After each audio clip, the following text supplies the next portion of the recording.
മഴക്കാല രോഗങ്ങൾക്കെതിരെ ജാഗ്രത. വളാഞ്ചേരിയിൽ ഹെൽത്തി കേരള പരിശോധന. നിയമലംഘകർക്കെതിരെ നടപടി.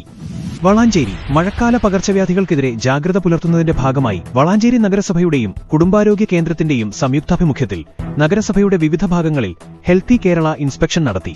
പൊതുജനാരോഗ്യം മുൻനിർത്തി ഭക്ഷണപാനീയ വിതരണ കേന്ദ്രങ്ങൾ, ടയർ കടകൾ, അറവുശാലകൾ തുടങ്ങിയ വിവിധ സ്ഥാപനങ്ങളിലാണ് ഹെൽത്ത് ഇൻസ്പെക്ടർമാരുടെ നേതൃത്വത്തിൽ കർശന പരിശോധന നടത്തിയത്.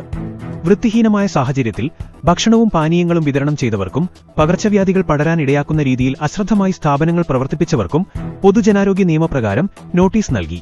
കൂടാതെ പുകയില നിയന്ത്രണ നിയമം COTPA 2003 ലംഘിച്ചതായി കണ്ടെത്തിയ സ്ഥാപനങ്ങളിൽ നിന്ന് പിഴ ഈടാക്കുകയും ചെയ്തു. വളാഞ്ചേരി കുടുംബാരോഗ്യ കേന്ദ്രം health inspector U Muhammad Rauf, junior health ഇൻസ്പെക്ടർമാരായ M. Beerankutty, KC, Aneesh Kumar, CS, Drishya, അമില എന്നിവർ പരിശോധനയ്ക്ക് നേതൃത്വം നൽകി.